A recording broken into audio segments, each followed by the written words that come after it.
तर राहुल गांधींमध्ये जर हिंमत असेल तर त्यांनी 2029च्या विधानसभेत माझ्याशी सामना करावा असं खुलं आव्हान महाराष्ट्र भाजपचे प्रदेशाध्यक्ष आणि महसूल मंत्री चंद्रशेखर बावनकुळे यांनी थेट राहुल गांधींनाच देऊन टाकलंय। पिंपरी चिंचवडमध्ये क्रिकेट स्पर्धेचं उद्घाटन केल्यानंतर बावनकुळे यांनी हातामध्ये बॅट घेत चौफेर फटकेबाजी सुद्धा केली। दिल्लीकरांनी आपला आणि काँग्रेसला चांगलंच धुतलंय। आता ईव्हीएम मशीन सेट होती असा आरोप काँग्रेस आणि संजय राऊत करायला सुरुवात करतील अशी खोचक टीका सुद्धा बावनकुळेंनी केली आहे।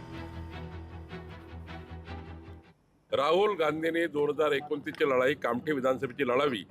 मी त्यांच्या विरुद्ध निवडणूक लढायला तयार आहे आणि निवडणूक जिंकून दाखवेन। माझी जनता, आमचे कार्यकर्ते प्रचंड निष्ठावान आणि जनता प्रामाणिक आहे। माझे 1.5 लक्ष परिवाराची घरगुती संबंध आहे आणि त्यामुळे कामठी विधानसभेबद्दल राहुल गांधींनी बोलू नये। उद्या जाहीर करावं राहुल गांधींनी। मी 2029ला लढायला तयार आहे। मी त्यांना चितपट केल्याशिवाय राहणार नाही।